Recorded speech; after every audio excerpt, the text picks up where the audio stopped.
How did a single gunshot in a small European city drag the entire world into a war that would claim millions of lives and reshape our planet forever?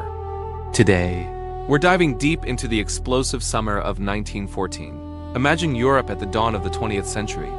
On the surface, it's a continent of culture, progress, and peace. Grand capitals bustle with life, and technological marvels promise a bright future. But beneath this fragile calm, dangerous forces are stirring.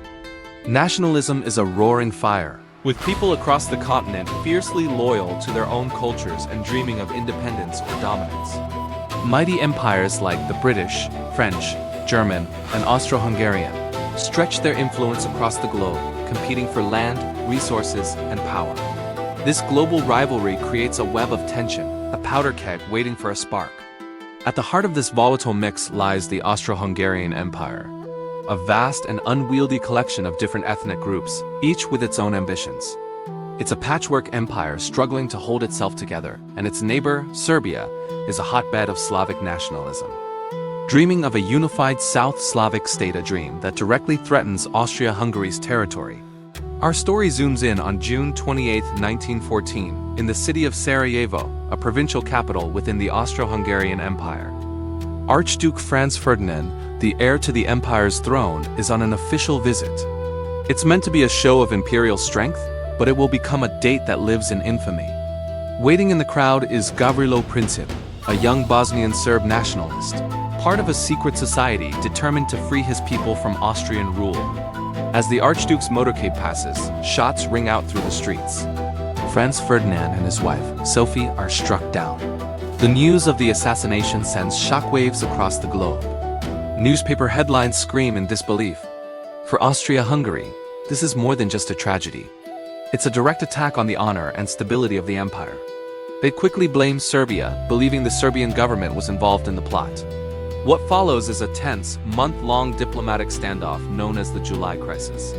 Austria-Hungary, with a crucial blank check of support from its powerful ally, Germany, decides to use the crisis to crush Serbia once and for all.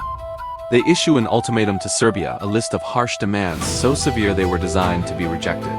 Serbia, while trying to avoid war, refuses to accept all the terms, knowing it would mean giving up its independence. On July 28, exactly 1 month after the assassination, Austria-Hungary declares war on Serbia. The first domino has fallen.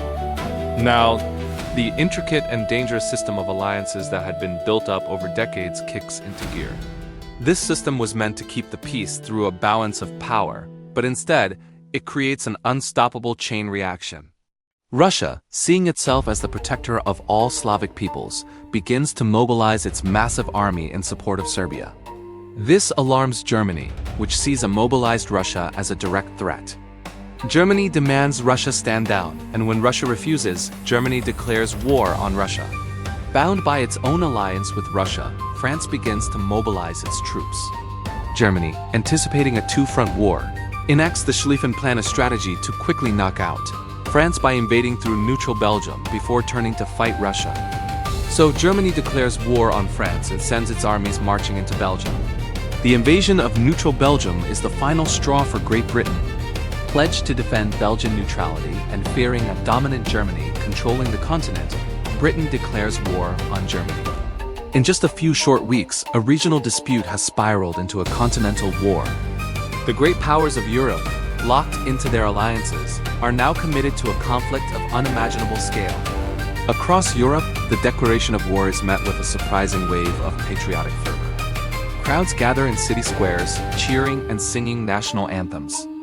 At train stations, young men, filled with excitement and a sense of duty, eagerly board trains bound for the front. They are cheered on by their families, who wave goodbye with a mixture of pride and tears.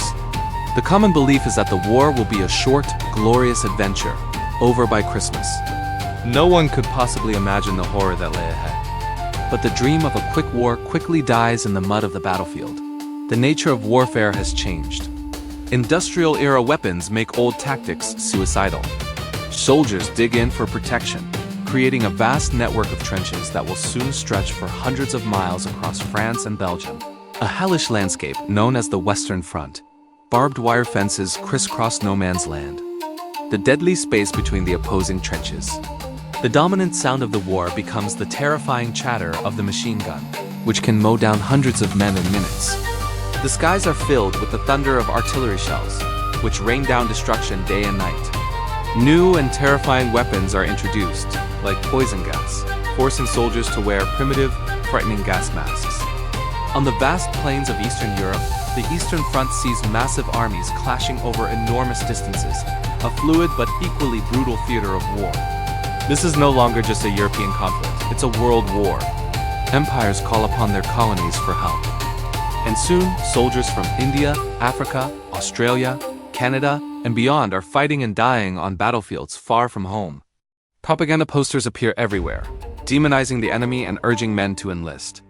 Governments impose strict censorship on letters and newspapers to maintain morale and hide the true scale of the casualties. The war transforms life on the home front as well. With millions of men away fighting, women step into new roles, working in factories, on farms, and as nurses keeping the war machine running. Even children are enlisted in the war effort, collecting scrap metal and other materials.